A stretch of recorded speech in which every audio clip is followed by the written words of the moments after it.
The English have been building and racing fine machinery for a long time now, and we feel that with the Jaguar XKE, they reached a peak. It's a fine touring car with a true racing personality. When you climb in, you suddenly feel as though you're surrounded by a Swiss watch.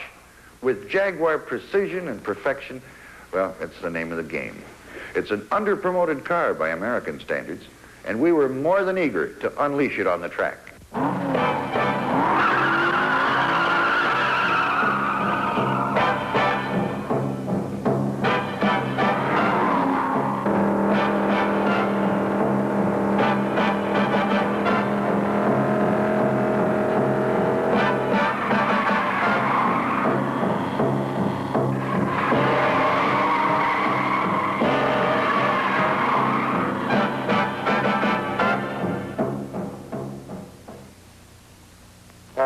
This is the slinky, silken cat known as the XKE, a 4.2-liter coupe with a wallop of a Missouri mule and snob appeal that far exceeds its price tag.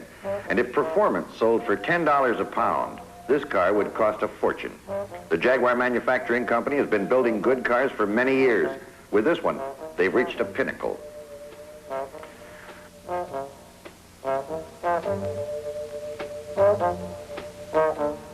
No, we didn't run into a bulldozer. That's just the way you get to the goodie department. And this is the mill that makes things happen. A twin overhead cam, 6-cylinder, inline engine with 258 cubic inch displacement and 265 horsepower.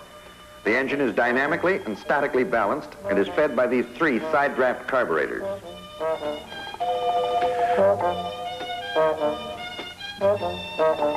Hey, that instrument panel was the greatest thing since Bromo discovered seltzer.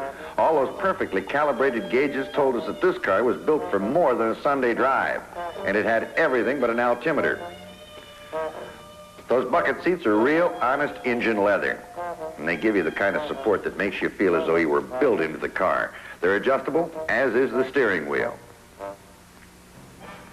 Through the pylon course, we found that those people really know how to build handling into a car. We closed our spacing between the pylons to 45 feet and still ran them at 55 miles an hour. In the front, our XKE had independent suspension with traverse wishbones and torsion bars. Side roll, hardly perceptible.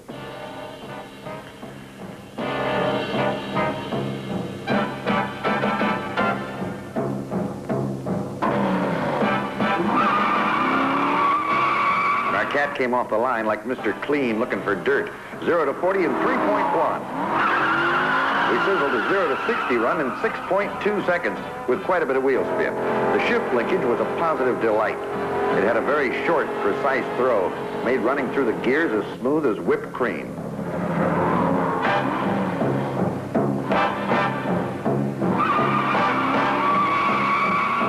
Our 0 to 80 run took 10.9 seconds. We tried for a top-end run, but at 130 miles an hour, the front end felt awfully light, and we were losing feel of the road, so we backed off. In the stop department, she shut down beautifully. We had Dunlop disc brakes all the way around. At 30, it stopped in 33 feet. These discs had the quick change pads and twin master cylinders. At 45, it took 58 feet.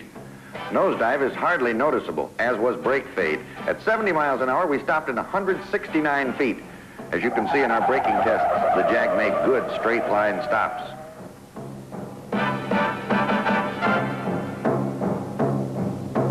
Well, those four-wheel disc brakes give a lot of driver confidence, especially at high speed through the corners.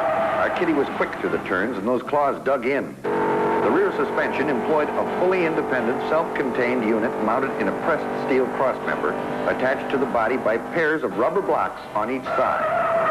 Through the S-turns, we noticed rebound and recovery were excellent. Pairs of coil springs, each enclosing a telescopic shock, give the suspension medium at each wheel.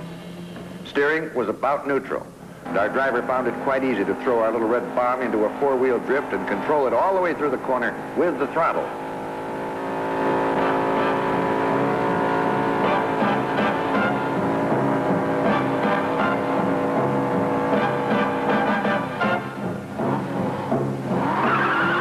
Test Jag with the driver aboard weighed over 2,600 pounds, which for its class makes it too heavy to race.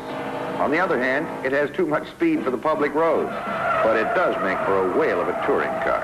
It's as docile as a kitten in traffic, and yet gives out with a wild roar on the track. With that great suspension system, it floats over bumpy roads like a limousine, and anything up to 120 miles an hour is as smooth and easy as a velvet hammer.